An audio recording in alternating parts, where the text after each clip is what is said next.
O que você vai ouvir agora pode abalar tudo o que você sempre acreditou sobre Jesus, a Bíblia e até o Evangelho.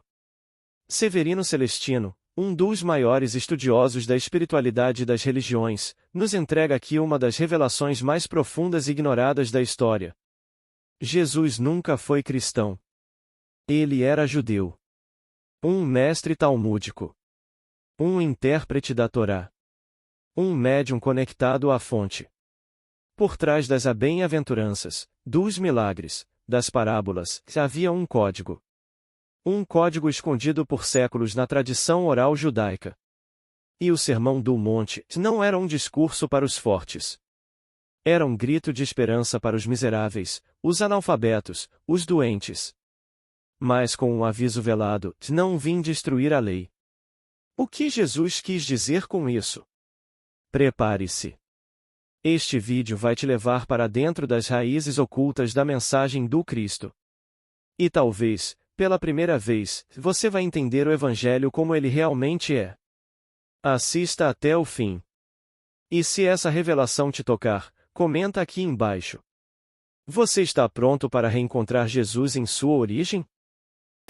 Que nós vamos ter assim uma apresentação reflexiva, ok? Como espírita, como estudioso, a título só de esclarecimento, eu terminei recentemente um pós-doutorado em Ciência das Religiões e meu tema foi Jesus no judaísmo, ou seja, o Messias no judaísmo, que eu estou preparando para publicar na forma de livro, porque eu vou trazer um Jesus visto no judaísmo, um Jesus no cristianismo, que ele não fundou o cristianismo foi fundado como uma consequência da passagem dele entre nós, e um Jesus no espiritismo. Então nós vamos ter a oportunidade de ver os 3 tempos do planeta na história de Jesus, o judeu, que depois foi catalogado como cristão, né? Que nós somos seus seguidores, a gente pode esclarecer o porquê disso também. Mas eu não sei se foi bom o que vocês colocaram, mas eu vou trazer informações muito boas. Lembrando que Jesus foi judeu, e nós vamos estudar hoje muita coisa em torno de uma interpretação do Evangelho. Eu não sei se vocês vão sair daqui mais tristes ou mais alegres, porque o que eu trago são pontos realmente fortes para nossa reflexão em torno disso, porque independente de se buscar no Evangelho o que a gente quer, a gente muitas vezes não conhece nem a sua origem, em que idioma foi escrito, quem escreveu, por que escreveu, como escreveu, qual o pensamento daquele evangelista quando escreveu. E essas questões todas nós podemos ver refletindo de um Jesus judeu, partindo de uma obra chamada o Talmud. Eu acho que alguém aqui já ouviu falar no Talmud, a turma do NEP, eu acho que sim, não já? Mas vocês sabem o que é o Talmud? O Talmud é uma obra judaica, que nós vamos falar um pouquinho dele hoje, para facilitar, quando se abrir um evangelho, determinadas coisas que Jesus disse como judeu, era baseado no Talmud. É tanto que se vocês quiserem, a gente quiser aprofundar mais um pouquinho, eu posso adiantar para vocês que o Sermão do Monte é um sermão talmúdico. Se você pegar Mateus 4, 25, ele diz assim: multidões seguiam Jesus, da Judeia, da Galileia, da Samaria, do além Jordão. Quer dizer, não tinha nenhum cristão, nenhum brasileiro, nenhum paraibano e nenhum campinense, para nossa tristeza. Então foi um discurso feito para aquela época, e um discurso talmúdico. Guardem isso, porque nós vamos provavelmente no encerramento às 21 horas, com o grupo de ecumenismo, a gente vai trazer isso mais resumidamente. Mas guardem isso e vocês vão saber por quê. O Talmud tem essa informação. Simão, que é o nome hebraico, Simão o Justo, ele diz, foi um dos últimos membros da grande assembleia. Vocês sabem o que é grande assembleia? Já ouviram falar em grande assembleia? Já, Marco? Olha, se você pegar Moisés, quando ele está no povo no deserto, ele recebeu a Torá de Jesus o Cristo no Sinai, que Emmanuel diz assim: Moisés recebeu das mãos do Cristo o maior código moral da humanidade. Então, naquele momento, era o próprio Jesus. Por que era o próprio Jesus? Porque Jesus é o governador do planeta Terra. Quando Moisés ele vai falar da criação no Gênesis, ele não fala da criação do mundo, não. Veja lá no Gênesis: no princípio criava Deus os céus e a terra. Então está falando do nosso planeta. E que Jesus diz lá em João que antes, nesse momento da criação, ele já estava com Deus. João 17,5. Mostrando que houve um preparo prévio, depois na hora da criação Jesus estava com Deus, assumindo por misericórdia, por amor a nós, a direção do nosso planeta. Isso é importante para a gente, partindo desse universo, ou dessa visão universal de Jesus, a gente entender muita coisa que existe lá de Moisés até a doutrina espírita aqui agora, onde nós somos militantes. Então Moisés pede a Deus, a Yahvé, que é o termo hebraico lá, que permitisse que ele tivesse um conselho para ajudá-lo a entender as coisas e para ajudá-lo a dirigir o povo que vinha do Egito. E está lá no Números, capítulo 24, eu vou mostrar a citação, que Deus escolhe 70 anciãos para ajudar Moisés a tomar as decisões no deserto. E esses anciãos, meus amigos, eles eram todos médiuns. Porque Yahvé diz assim: eu falarei para os anciãos, e os anciãos falarão para ti. E ele desce sobre esses anciãos, e eles começaram a profetizar. Está lá. É a primeira revelação mediúnica do planeta. E isso foi conhecido como Grande Assembleia dos Anciãos. Ou, na época de Jesus, já tinha o nome de Sinédrio. Já ouviram falar em Sinédrio?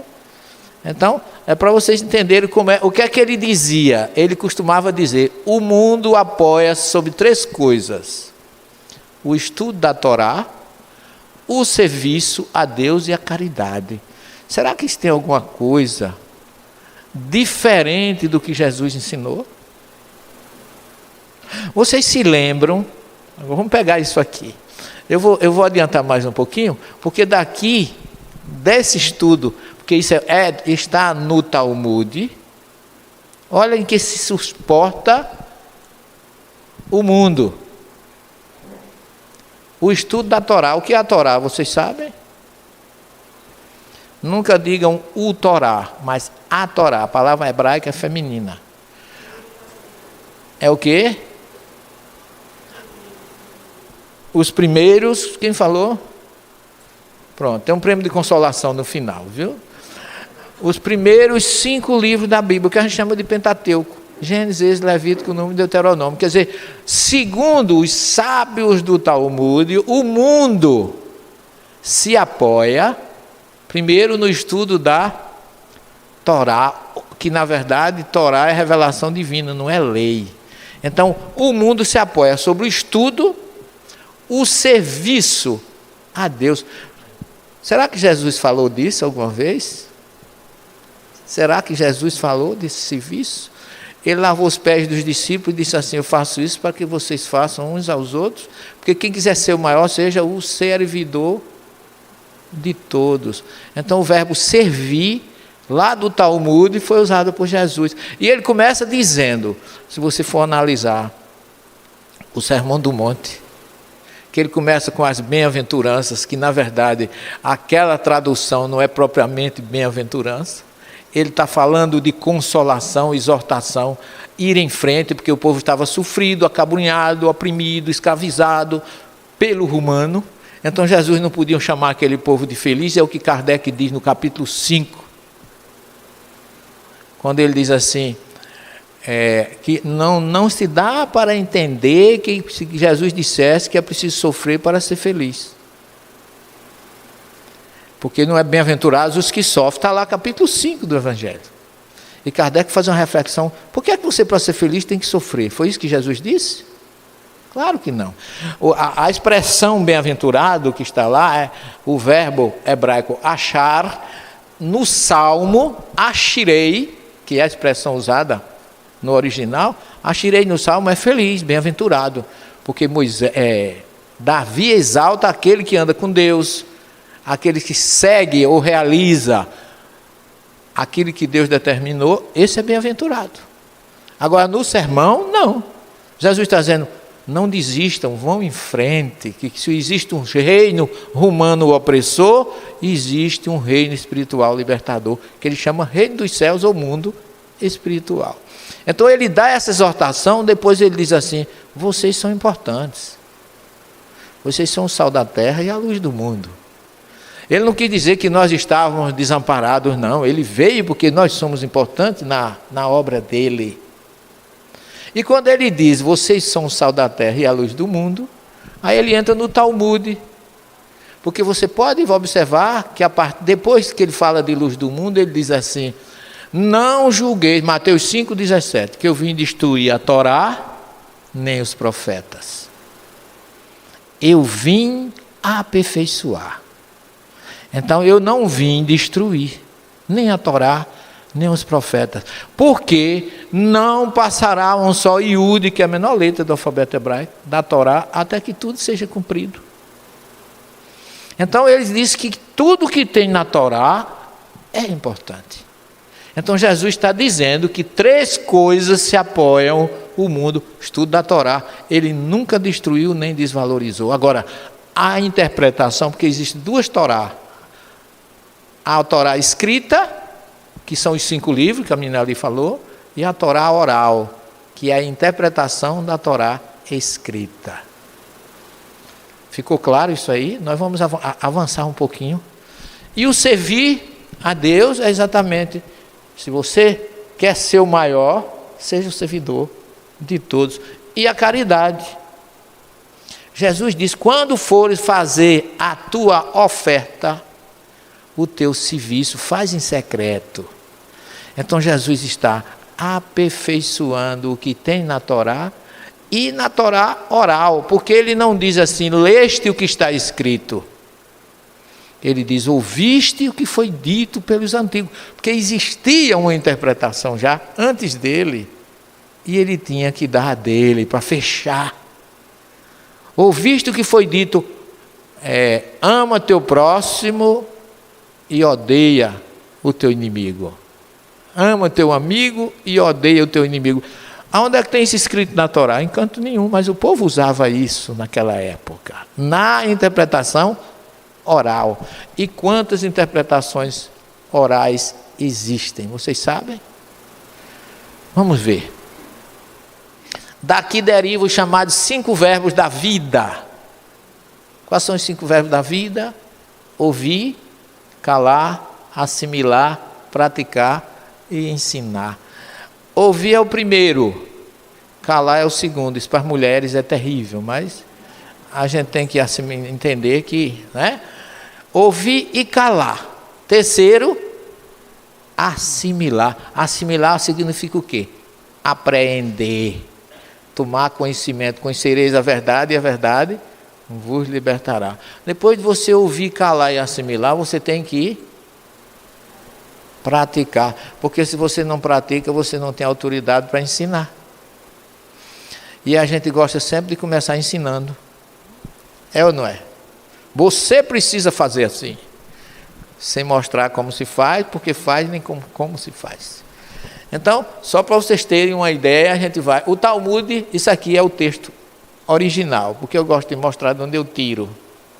Não é exibição, me perdoe, mas eu trabalho com tradução. Por que eu trabalho com tradução? Porque uma das primeiras coisas indispensáveis a interpretar foi o que vocês me pediram. Qualquer versículo da Bíblia é traduzir.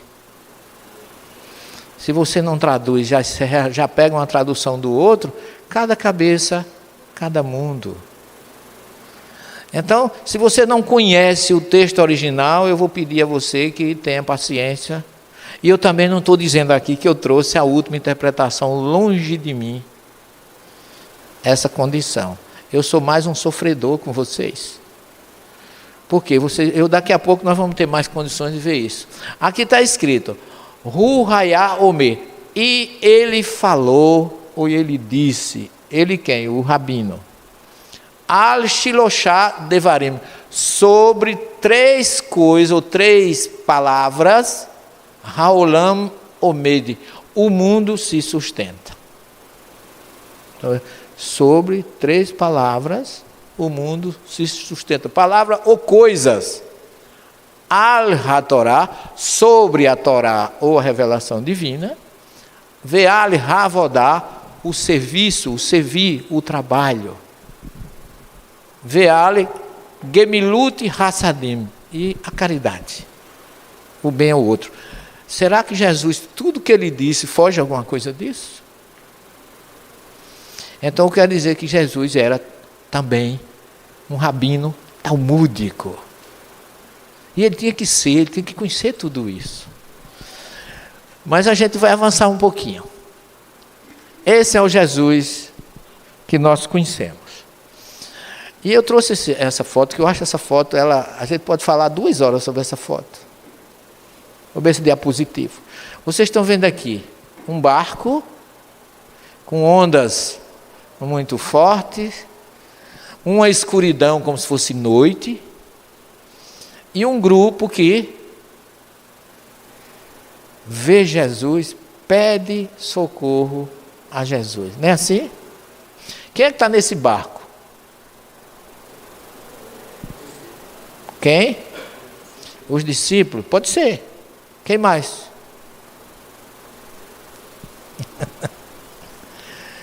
Todos nós estamos nesse barco. E a gente só se lembra de Jesus quando ele está naufragando. Se a gente estiver num iate em alto mar, com 5 andares, festa e tudo mais, nem se lembra que Jesus existe. É ou não é? Vocês sabem que para mim, um dos homens que eu mais admiro na história de Jesus, da vida de Jesus, no relacionamento dele, chama-se Paulo de Tarso. Sabe por quê? Porque Paulo de Tarso, quando ele encontra Jesus na estrada de Damasco, naquela famosa queda do cavalo, que não há certeza se ele caiu do cavalo, ele podia estar a pé com outra pessoa e com o grupo, mas naquela hora, que ele era um ortodoxo, conhecedor, doutor da lei, ele era o dono da cocada preta, vamos usar esse termo, né? Era o homem que estava acima de qualquer suspeito, no conhecimento, na força, era um dos candidatos a ser do Sinédrio, muito jovem, e aquele homem estava numa situação de conflito mental. Perder a mulher, por conta, o amor da vida dele, por conta de uma atitude forte dele com relação a Estevão, que foi apedrejado, o primeiro mártir do cristianismo, e ele, para achar uma válvula de escape, ele vai a Damasco para acabar com qualquer pessoa, qualquer coisa que se relacionasse com aquele conflito acontecido em Jerusalém na vida dele. E ele, quando chega perto de Damasco, ele vê uma luz muito forte, que ele cega, ele cai, e ele ouve uma voz: Saulo, Saulo, que o nome dele era Saul, primeiro rei de Israel, por que me persegues? E a pergunta dele é a pergunta de alguém racional: quem és tu, Senhor? Essa é uma pergunta de alguém que está envolvido no processo. Eu sou Jesus a quem tu persegues. Olha como a 360 graus ocorre naquele momento na cabeça de Saulo. E a pergunta que ele faz diz tudo: Senhor, que queres que eu faça? Nós somos espíritas, eu sou espírita há 9 para 17, 8, estou completando 38 anos de doutrina, de estudo. E eu pergunto, quantas vezes nas nossas orações a gente se reúne, ou entra no nosso quarto, como Jesus ensina, fecha a nossa porta, para perguntar a Jesus o que é que Ele quer que a gente faça por Ele. Parece que no judaísmo tem 4 tipos de orações, meu irmão. 4 tipos. A de agradecimento, a de pedido é a última. Mas parece que nós, cristãos, só conhecemos a oração para Jesus de pedido. E tem outros que dizem assim, ele disse, pede e receberás. Não é assim? E isso literalmente dá uma força. Mas será? Por que Jesus disse, entra no teu quarto, fecha a tua porta e ora a Deus em silêncio? Porque antes de pedir qualquer coisa a Ele já sabe do que tu precisas e do que tu mereces. Para que pedir? Faça. Então no judaísmo tem oração de agradecimento, de louvor, de introspecção e de pedido, que é a última. Pelos outros, por mim não. Porque Ele já sabe do que eu preciso. Então, Saulo nos ensina a perguntar a Jesus, Senhor, o que queres que eu faça? Mas esse grupo aqui não está fazendo essa pergunta não. Está querendo que Jesus venha, carregue ele no braço, tire daí, bota num lugar sossegado, friinho, sequinho, de todo mundo enrolado na sua toalhinha, vestir sua roupa para ir para casa.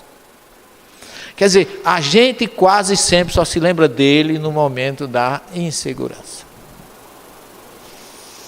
Então esse quadro, para mim, é muito importante porque ele envolve Jesus e sua história. Ele veio, segundo ele, para que todos tenham vida. E todos tenham vida plenamente. Ele não veio para a doutrina espírita, católica, protestante. Ele veio também, mas não veio especificamente. É isso que ele diz. Eu vim para que todos tenham vidas, e todos tenham vida plenamente. Vocês são as ovelhas que meu Pai me confiou, e nenhuma se perderá. Agora, faça a sua parte. Não vamos esperar que ele venha sempre na hora da aflição, que muitas vezes a aflição foi criada por você mesmo, pela sua invigilância, pela sua falta de vigiar e orar. Então isso é muito forte. Então a história dele me preenche muito, porque todos nós temos um sonho, não temos? Sinceramente, eu não tenho vergonha de dizer, eu tenho tanta inveja desses camaradas que estão aqui do lado de Jesus. A pessoa tem a oportunidade de sentar com Jesus, imaginem. E eu parabenizo a organização por ter colocado essa foto. Jesus era assim, cabecinha coberta, ele era um judeu ortodoxo, que cumpria a Torá, ele não veio destruir a Torá. Então a gente vê um Jesus ocidental, sem a cabeça coberta, alto, louro, 1,80 m, um Jesus saxônico. E se esquecem, esse tudo judeu, olha a cabecinha coberta, quipá, esse aqui eu acho tal com quipazinho aqui, mas todo mundo está ao estilo judeu. Agora eu pergunto a vocês, não é um sonho encontrar Jesus? Quem não quer encontrar Jesus aqui? Será que a gente tem feito alguma coisa para isso? Eu me lembro de uma vez que eu tenho muitos amigos de todas as religiões, e uma freira muito minha amiga estava com a irmã na UTI de um hospital, e eu espírita fui visitá-la, porque eu nunca tive barreira, graças a Deus. O espiritismo é maravilhoso nesse ponto, é ecumênico, aberto. Kardec me ensinou isso desde que eu me tornei espírita. E quando eu cheguei lá, ela estava aflitíssima.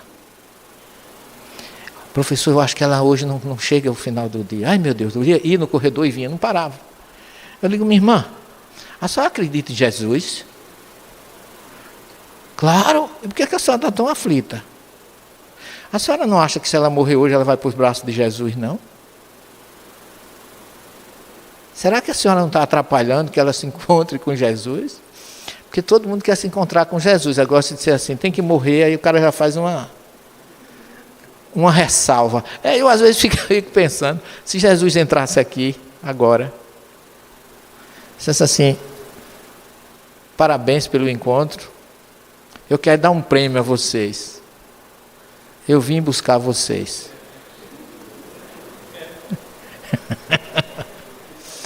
Olha, nós vimos usar dos maiores meios, não é? Senhor, eu tenho uma conta que vem segunda-feira, eu não queria deixar esse débito para outra, o senhor deixa eu pagar, né? A gente tem que começar a arrumar Desculpa. Se não agisse diferente.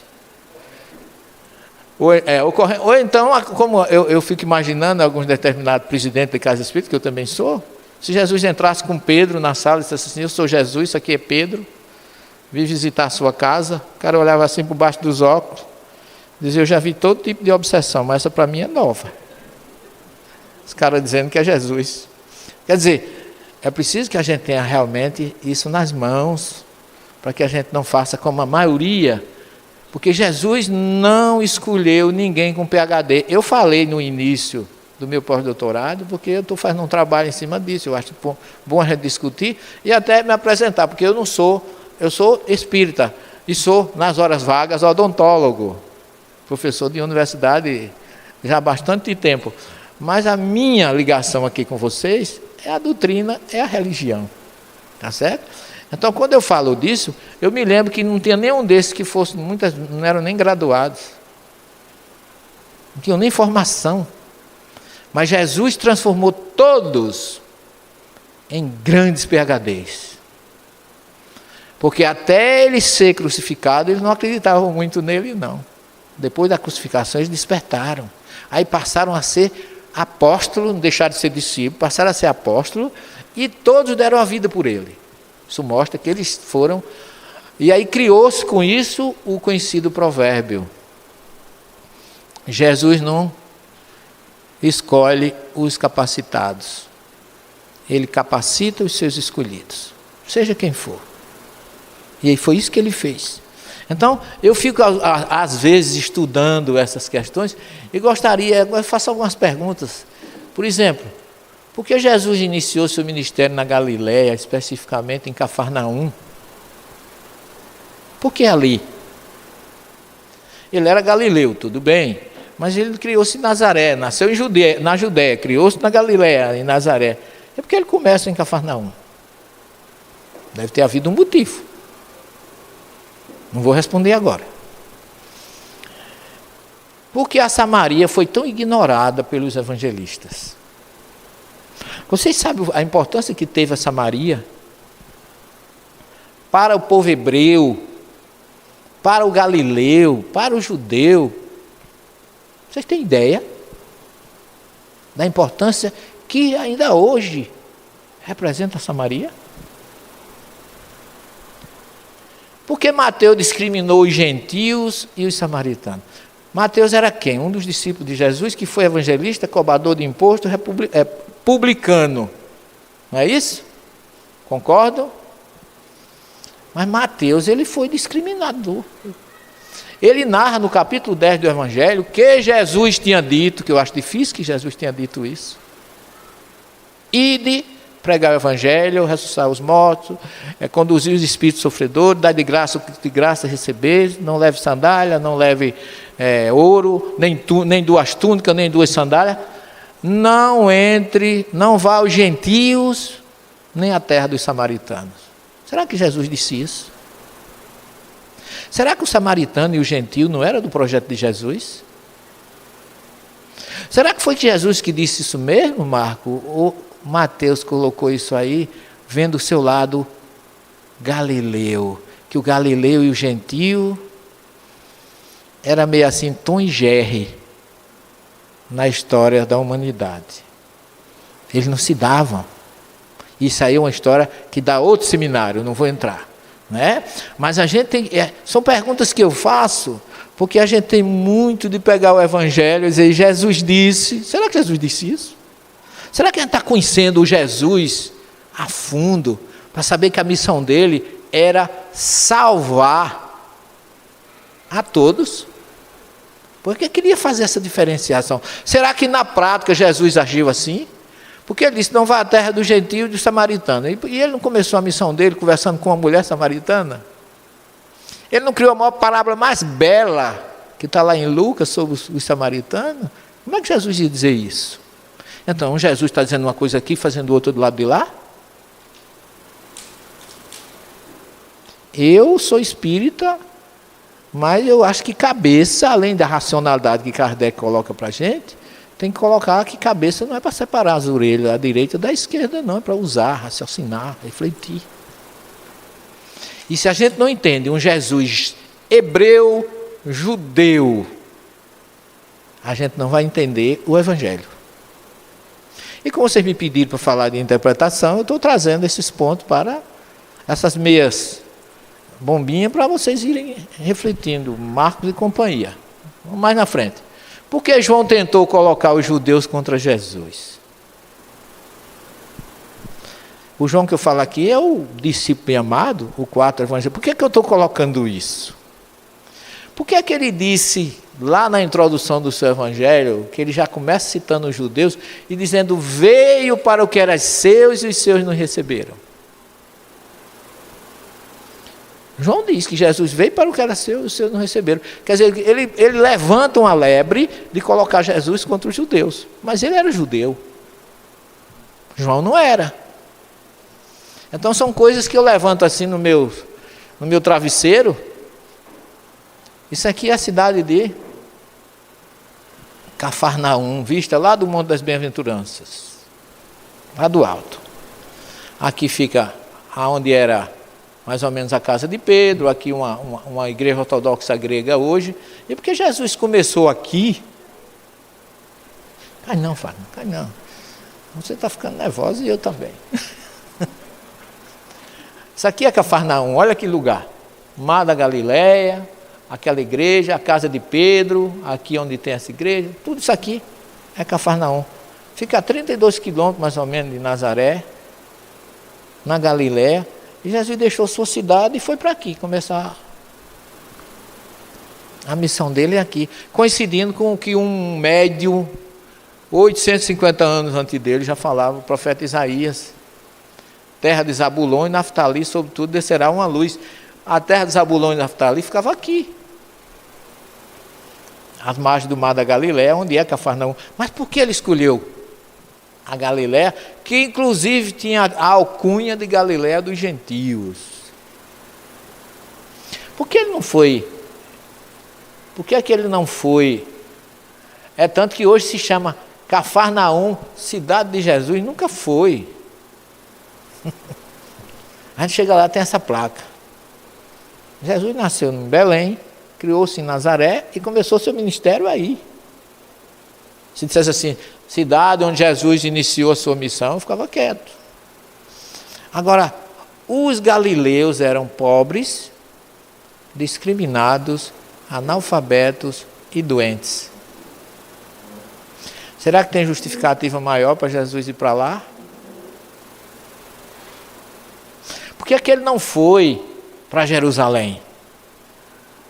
Ele não podia ter começado em Jerusalém, a cidade de Davi, onde estava todo o poder, toda a autarquia, todas as clãs e classes religiosas. E Jesus diz assim: eu vim para viver com os doentes. Os sadios e bons não precisam de médicos. Então esse povo aqui não precisava de médico, não precisava dele, já tinha fariseu, judeu, fariseus, saduceus, escribas, classes essênios, classe religiosa suficiente para criar problema para ele. É tanto que ele só ia lá nas festas. Então por isso que ele começou lá entre os pobres, analfabetos e doentes, porque vocês sabem que eu tenho, às vezes eu sofro muita discriminação, uma certa oposição. Eu não digo muita, porque eu trabalho com espiritismo e ciência. Filosofia e moral religiosa, Kardec já trouxe pronta. Mas ciência não. Então a ciência me dá o direito de pesquisar e trazer. Se você não gostar, eu lamento. Agora você tem o direito de discordar. Agora deixa eu trazer a minha opinião, o que eu encontrei. Não é? Porque quando a gente vai ensinar coisas novas para quem já conhece alguma coisa, eu muito falei nas minhas classes para pastores e padres lá na universidade, dizendo assim: olha, o conhecimento é como um copo com água. Se você encher ele não cabe mais uma gota. Se você colocar, ela cai. Assim é o nosso conhecimento. Se você se sente que já não recebe mais nada de novo, vá para casa dormir e peça a Deus para levar, porque você já terminou sua missão aqui. se você não está pronto a conceitos novos, morreu. Só esqueceu de deitar. Então o conhecimento é algo que pode ser sempre vir como novo. Como é que a gente vai repelir uma verdade nova em detrimento de uma antiga? Mas eu escuto pessoas dizer assim, há 30 anos que eu faço assim, não vou mudar. Eu digo, coitado, desencarnou, só está esperando agora a hora de... Fechou para a reforma. E o Espiritismo, pelo menos, não dá essa condição. Os Espíritos são mais receptivos. A gente está sempre aberto a conceito novo. Sabe por quê? Porque o próprio Paulo indica que a gente deve ler de tudo, conhecer de tudo e escolher o melhor. É ou não é? Então, Jesus nunca iria para Jerusalém pregar para fariseus, saduceus, escribas, gente, classes altíssimas. Ele ia perder tempo. Eu às vezes prego para alguns, falo algumas coisas para os nossos queridos irmãos espíritas, e eu noto aquele olhar assim, coitado, está obsediado. E eu não estou obsediado, eu sou aberto a trocar ideias e seguir Kardec, que a ciência e a religião têm que caminharem lado a lado. Que a ciência sem religião é manca. A religião sem ciência é incompleta. Então eu trabalho para trazer as duas coisas, porque isso é ciência. Muito bem. Então Jerusalém, fora de cogitação. Por isso que ele foi para a Galileia. Você sabe que lugar é esse? Já me entreguei. Samaria. Por que Jesus iria dizer aos discípulos que não entrassem na cidade dos samaritanos? Não fosse aos gentios. Gentio, que aliás é uma palavra grega, Jesus não falou gentio, ele falou goim, que é a palavra hebraica para pagãos. Então não vá aos goim nem aos samaritanos. Por que ele disse isso? Vocês sabem que essa Samaria é onde está todo o berço do povo hebreu. Aqui você tem o Monte Gerizim, o Monte Ebal e o Vale do Siquém. Vocês sabem o que aqui tem no Vale do Siquém? Vocês sabem o que aconteceu no Monte Ebal e no Monte Gerizim? Vocês já leram João 4, o diálogo de Jesus com a samaritana? No poço de Jacó. Quem foi Jacó? Neto de Abraão, um patriarca antecessor de Jesus. Porque Mateus já é um judeu que quer apresentar Jesus como judeu, por isso que ele diz que não vai aos samaritanos. Não foi Jesus, foi Mateus. Aí a gente começa a tirar as nossas conclusões, e quando você tira essa conclusão, você não pode dizer que tudo que está no Evangelho foi Jesus que disse. E eu ainda não cheguei na obsessão geral que a gente vai ter que superar hoje aqui com relação a esse assunto. Essa região, pessoal, eu digo a vocês, eu estive aqui o ano passado, mas foi o local que mais me emocionou assim, em termos de história. Quando Abraão sai, deixa eu ver aqui, isso aqui é Samaria também. A importância da história para o entendimento dos evangelhos é indispensável. Então, a partir daqui, eu começo a trazer, você sabe que roteiro é esse? Esses são os caminhos de Abraão. Primeiro médium da história da humanidade. Que Abraão era daqui, da cidade de Ur, na Caldeia, na Mesopotâmia, Babilônia antiga. Abraão, se não fosse médio, não tinha Torá, não tinha Evangelho, não tinha profetas, não tinha Espiritismo. Por isso que a gente não pode separar. Nós temos mania de chamar Velho Testamento, Novo Testamento, não podemos fazer isso. Usemos racionalmente as expressões primeira, segunda e terceira revelação. Primeira com Moisés, segunda com Jesus, terceira com o Espírito da Verdade. Porque elas não se antagonizam, elas se completam. A gente não pode falar hoje no Evangelho do Antigo Testamento, não. Você pode falar dos antigos rabinos que interpretaram a Torá de Moisés, que foi a primeira revelação. Veja a diferença. Então Abraão escuta uma voz, olha, ele era médio audiente, o claro é audiente. A voz em hebraico dizia assim, ler, lechá, do verbo ir. Ler é o imperativo afirmativo do verbo lalechate é ir. Vai para ti mesmo. A primeira revelação do planeta em termos de espiritualidade é reforma íntima. Vai para dentro de ti. Vai para ti mesmo. Mediunidade de audiência, mensagem de reforma. A primeira revelação fala isso. João fala no deserto da Judéia, esperando Jesus, de Tahazu Bateshivá, voltai-vos para vós mesmos. E a doutrina espírita, no livro dos Espíritos, prega a reforma íntima. Cada uma mensagem é a mesma em épocas diferentes. Sabe por quê? Porque nós somos indiferentes. Nós não prestamos atenção na primeira, nem na segunda, já estamos na terceira, aos 45 do segundo tempo, e ele dizia, não, nós somos os trabalhadores da última hora, vai dar tempo ainda para alguma coisa. Não é bem assim.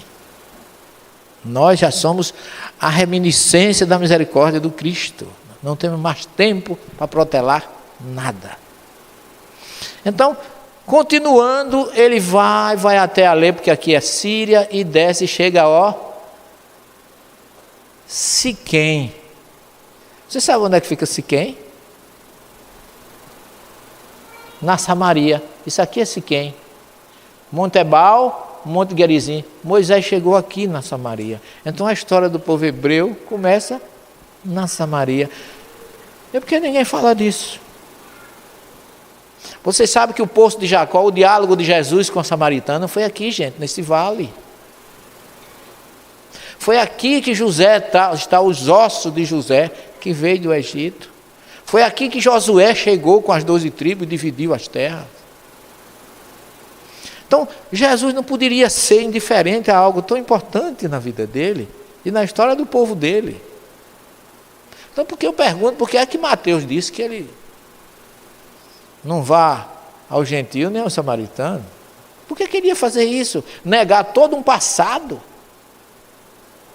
Você sabe que eu cheguei aqui o ano passado, aqui tem uma fábrica de pasta de gergelim, e o grupo entrou para comprar um.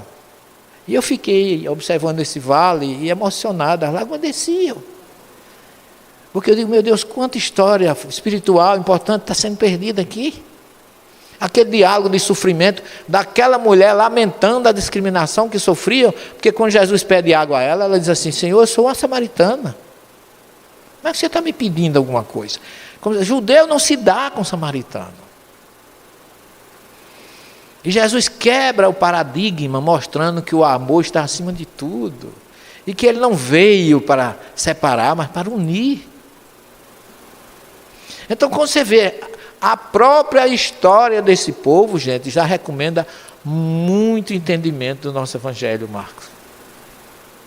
Já nos dá uma vantagem imensa para entender o que Jesus falou. Quando foi ele que falou, quando foi ele que não falou, porque nunca escreveu nada. A gente tem que ver a cabeça de quem escreve, quem era o escritor, e por que disse determinadas coisas. Porque nem todos dizem isso. João não diz. Tá certo? Então, essa informação é muito importante. Esse encontro de um judeu com a samaritana nas montanhas da Samaria, quebrando todo tipo de barreira, e ela dizia assim, Senhor, nós adoramos a história do nosso pai Jacó. Nosso pai Jacó. Porque Jacó é um patriarca do judeu, do samaritano e do galileu. Então eles estavam no mesmo barco, dividido por um preconceito social, religioso, que nós trabalhamos para quebrar essas barreiras. E Jesus diz assim, eles eram tão discriminados que aqui no Monte Gerizim tinha um templo para eles rezarem, porque eles não podiam rezar na Judéia, em Jerusalém. E lamentavelmente eu visitei uma sinagoga lá, e o problema continua ainda hoje. Depois de 2017 anos da passagem de Jesus, hoje vocês veem, a população de samaritano não chega a 1000. E você fala com o chefe de sinagoga daquele, ele fala com os olhos cheios d'água. Ele sofre a mesma discriminação que nós sofremos, lamentavelmente, com alguns irmãos de outras religiões. Que acham que nós somos inferiores, nós fazemos parte de um Satanás criado por eles mesmos. Não é? E eu posso sentir isso, que isso não me alega, e muito menos a Jesus. Esse eu considero assim o maior encontro, porque o judeu homem não fala nem com o samaritano homem, muito menos com a mulher.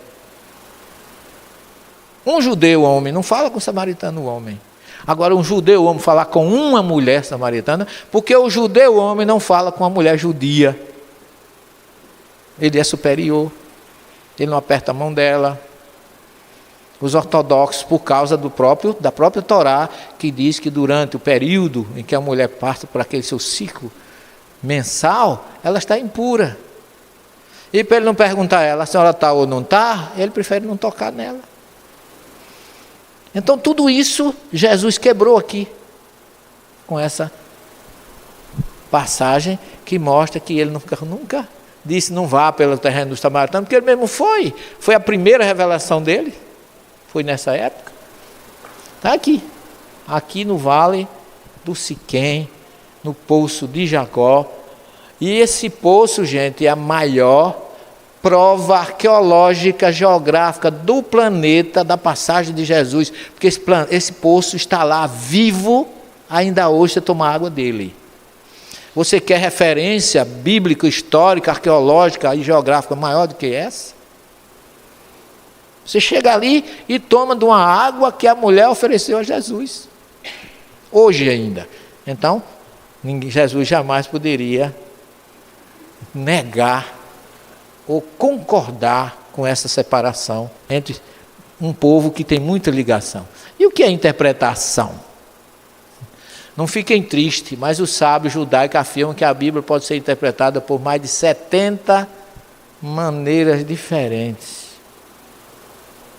Mais de 70.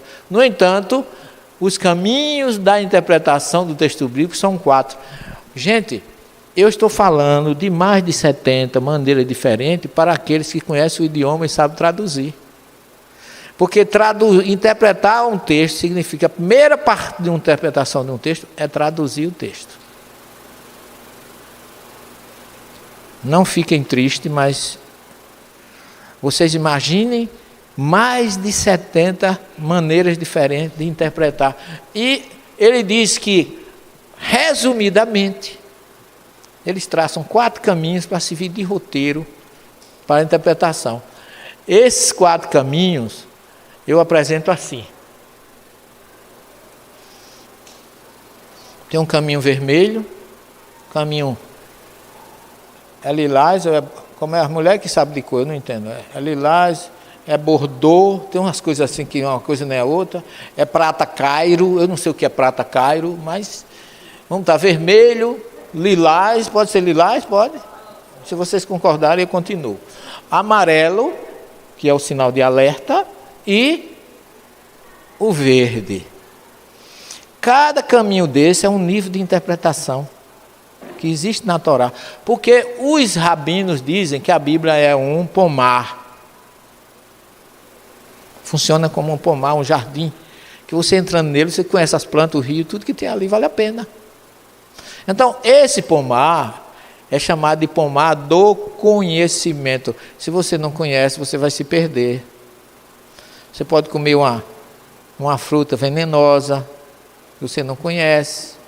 Então, a Bíblia, a Torá, no caso, não é a Bíblia é tudo, mas só a Torá é um pomar, que essa palavra pomar em hebraico, ou desculpe, em persa, se chama pardês. E como o hebraico não tem vogal, eles pegaram o P, o R, o D e o S e colocaram como os 4 caminhos. O P, que é vermelho, por que é vermelho? Nunca devemos confiar nele como a principal interpretação. Peshat em hebraico significa simples, literal. É o que está escrito. O versículo está escrito: no princípio criou Deus as águas e a terra. Muito bem.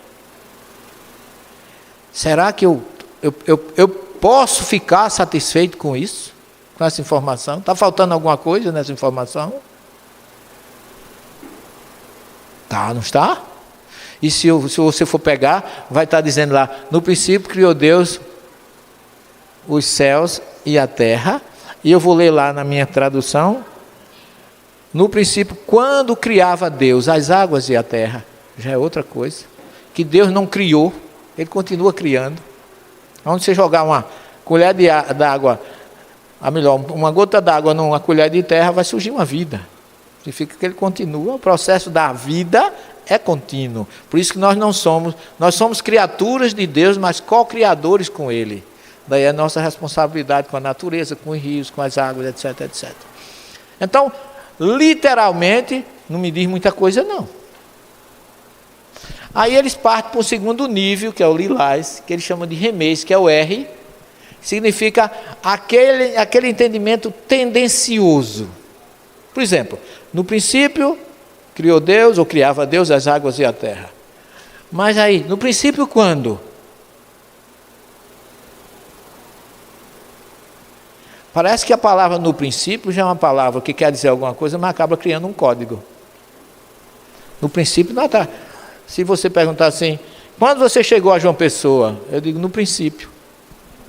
Respondi a tua pergunta? Quer dizer, tem que ter tido uma data. Quando foi? Quem souber, por favor, o meu e-mail é celestinobiblia@hotmail.com. Me envie que eu agradeço.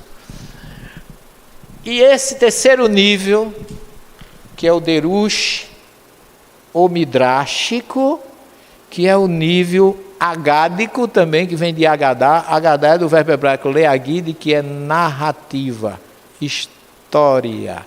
É o nível que Jesus gostava de ensinar, que é o nível parabólico. E cada nível desse tem no Talmud uma classificação. Então, é mais ou menos isso. Eu não sei se eu vou ajudar, Marco, eu vou piorar, mas eu estou trazendo para vocês terem uma ideia, que o último nível, que é esse aqui, o verdinho, que ele tem um nome hebraico de Sod, que é o S de Pardês, mas Sod em hebraico, sabe o que significa? Secreto. Ninguém conhece. E Emmanuel diz assim: a Bíblia é um repositório de símbolos do povo hebreu, que só os grandes mestres da raça judaica têm acesso a ele. Maimônides, que foi um dos produtores da Mishnah, que é uma interpretação oral da Torá, ele diz assim, que a Bíblia é um poço de águas profundas, doces, frias e cristalinas, mas nem que todo mundo não tem condições de chegar lá. Você precisa da cuia, da lata, da corda. E diz os sábios que só um homem no planeta Terra teve condições de chegar a mais profundo entendimento da Bíblia, que foi Salomão. Não foi Celestino, não, é muito diferente. Foi Salomão. Então, um dos rabinos da Torá, porque agora a gente tem a Torá escrita, e o que eles estudaram se chama Torá oral. Só que a Torá oral, sim, minha linda, a Torá oral, ela tem hoje um contexto escrito. Não é interessante? Aquilo que eles interpretaram através de milhares de vamos aproximadamente 3.600 anos de interpretação, desde Moisés até agora. Eles já produziram um tratado, o Talmud, que significa em hebraico estudo. Ele tem 73 livros das suas interpretações. Então, um estudioso do Talmud diz o seguinte: ele se chamava Maharal, que é um rabino-chefe em Praga. Ele era talmudista, vamos dizer assim, afirmava que as diversas explanações da Torá são comparadas a uma árvore cujas raízes profundas estão na terra e cujos galhos e frutos podem estar mais perto ou mais distantes. Como é isso? Ele se chamava Judá Loev ben Betsabel. Aqui está uma árvore. Vamos ver se a gente faz uma. Na raiz está a Torá, que é o texto recebido por Moisés no Sinai. Só que dizem, Moisés recebeu a Torá escrita, mas Deus deu a ele a interpretação oral. E qual é essa interpretação? Como é que você pode chegar? Ele diz que aqui está a tradução, a raiz está a Torá, aqui está a tradução, e no fruto, na flor, na folha e na semente estão as diversas interpretações, e que elas podem estar mais perto ou mais longe. As que estão aqui estão mais perto, mas a dali está mais longe, a daqui está mais distante. Porque cada uma tem a sua interpretação. E o pior, se você não traduziu, você não chega nem à interpretação. Então significa que nós estamos à mercê daqueles que traduziram e interpretaram. Daí você entende porque é que Jesus dizia: ouviste o que foi dito aos antigos, não matarás, eu porém vos digo. Quer dizer, Jesus estava no sermão fazendo um discurso talmúdico, é ou não era? Ele estava dizendo assim: vocês já ouviram tantas interpretações, mas eu vou dar a minha. As interpretações até agora foram de um Deus mais temor, de um Deus mais durão, de um Deus mais forte, mas eu vou trazer a interpretação de um Deus amor, com moral. É aí que entra Evangelho, segundo a revelação, e doutrina espírita, que eu acho que, como o nosso tempo está já se esgotando, a gente precisaria de mais umas 4 horas para explorar isso com mais. Olha, imagine essa árvore. Isso é, de um ponto de vista geral, é o que a gente tem hoje com relação à Bíblia. A original está aqui debaixo, ninguém nem vê. Porque a gente já considera passado. Mas sem partir dela como base, como raiz, não chega a canto nenhum. Quer dizer, você não pode pegar o Evangelho, estudar o Evangelho sem estudar Moisés, lá atrás. E não pode estudar a doutrina espírita sem estudar Jesus, sem estudar Moisés. Porque começa em Moisés e termina no Espírito da Verdade. Então, é preciso que haja uma interação. Porque Moisés, Emmanuel diz assim: a par do Novo Testamento, o Velho Testamento está repleto de clarões para a humanidade. Os 10 mandamentos é o maior código moral da humanidade. Então a gente não pode esquecer isso, gente. Como espírita, porque nós já somos mal compreendidos, porque seguimos a revelação do Espírito da Verdade. Imagine-se, e muitos já se chegam, eu já vi professores falando que o professor de ciência das religiões, não é daqui da Paraíba não, porque se fosse do meu departamento ou da minha universidade, a gente ia pegar um relabucho aí, de qualquer maneira, nesse sentido. Mas um camarada lá do Rio de Janeiro, no curso de ciência das religiões, andou por dizendo aí que o espiritismo não é cristão. Isso é um preço muito caro pela desinformação. Alguém dessa natureza não deveria ser professor de ciência das religiões. Porque eu fundei um curso na universidade, mas eu tive que estudar desde a origem do sagrado até o neopentecostalismo, para poder falar alguma coisa. Então, isso aqui é o que a gente tem. A gente não vê a Torá, não traduz e recebe o negócio já espalhado por aí afora para a gente tomar conta e dizer: Marcos, é assim, é assim, é assim. Não é fácil. E não me chame não, que eu digo que estou ocupado. Então você tem aqui mais ou menos um exemplo de uma Torá, em que você tem a raiz encoberta, mas você passa pela tradução, para poder você chegar nas luzes das diversas interpretações. E é isso que nós estamos tentando. É isso que nós vamos, ainda, agora nessa segunda hora, eu vou ver se tem tempo de eu pelo menos dar uma destrinchada naquilo que a gente tem de... Olha aí, interpretar é traduzir. Primeira coisa, declarar e explicar. Então, se você não sabe pelo menos isso, certo que é uma palavra latina, mas é isso que os próprios antigos rabinos falavam, que existem mais de 70 tipos de interpretação, até chegar ao nosso. Jesus deu a dele. Para a gente entender a de Jesus, tem que ver, conhecer o que tem pelo meio, que eu vou mostrar a vocês, Talmud, Guemará, Mishnah, todas as obras. Inclusive eu estive agora em São Paulo, e eu visitei a livraria Sefer, que eu sempre vou lá, e lá tem um Talmud completo, com 73 livros. Sabe quanto custa? Vocês têm uma ideia? Eu tenho todas as obras que você imaginar, eu tenho. Esse Talmud completo hoje está custando R$9.000. Mas está em promoção. À vista por 8.600.